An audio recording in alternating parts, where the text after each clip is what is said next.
Hi welcome to our channel. ఓటీటీలో enter అవ్వడానికి Chiranjeevi interest చూపిస్తున్నాడంటే అవుననే సమాధానం వస్తుంది.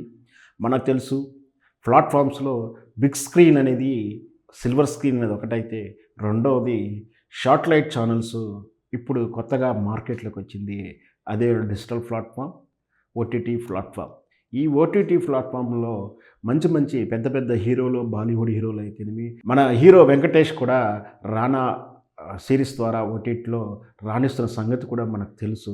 అయితే ఈ విధంగానే చిరంజీవి కూడా ఓటీటీలో మంచి కథ దొరికితే చేయడానికి సిద్ధపడుతున్నాడు, ఇంట్రెస్ట్ చూపుతున్నాడు. ఒక వార్త ఫిల్మ్ నగర్‌లో చక్కరు కొడతా ఉంది.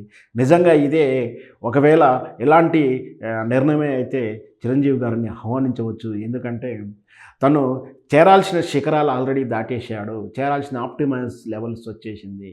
దాంతోపాటు ఏజ్ జనరేషన్ గ్యాప్ వచ్చేసింది. ఆ తరహా చిత్రాలు ఆయనకు తరహా చేయాలంటే ఒక ఏజ్ జనరేషను పెద్ద హోల్డర్‌గా చేయాల్సినంత కథలు ప్రతిసారి దొరకకపోవచ్చు. కుర్రవాళ్ళతో సమానంగా పోటీ పడేటువంటి చిత్రాలు పేలగా పడిపోతున్నాయి. కాబట్టి ఇంకేదైనా మార్పు కావాలి.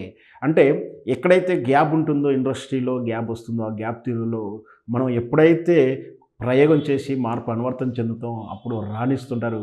అదే సమయంలో చిరంజీవి గారు కూడా చాలా సందర్భంలో ఇండస్ట్రీలో ఉన్న గ్యాపు ఏదైతే స్పీడ్ డ్యాన్స్ కావాలో, ఎవరైతే డ్యాన్స్ స్టెప్స్ ఏస్తారో ఆ వ్యాక్యూమ్‌ని ఫిల్ చేసుకుంటూ చిరంజీవి తన కెరియర్‌ని ఏ విధంగా గ్రోత్ చేసుకున్నారో మాకు తెలుసు.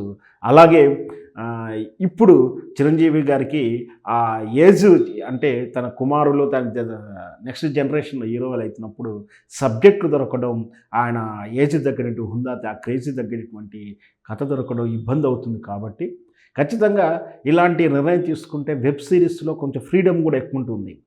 కథా విషయంలో, ట్రీట్మెంట్ విషయంలో ఫ్రీడమ్‌గా ఉంటుంది.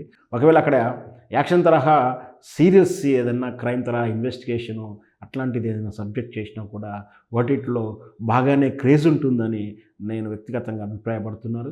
మరి వేచి చూద్దాం చిరంజీవి గారు ఓటీటీలో ఎలాంటి కథతో ఎంటర్ అవుతాడో మనం వేచి చూద్దాం.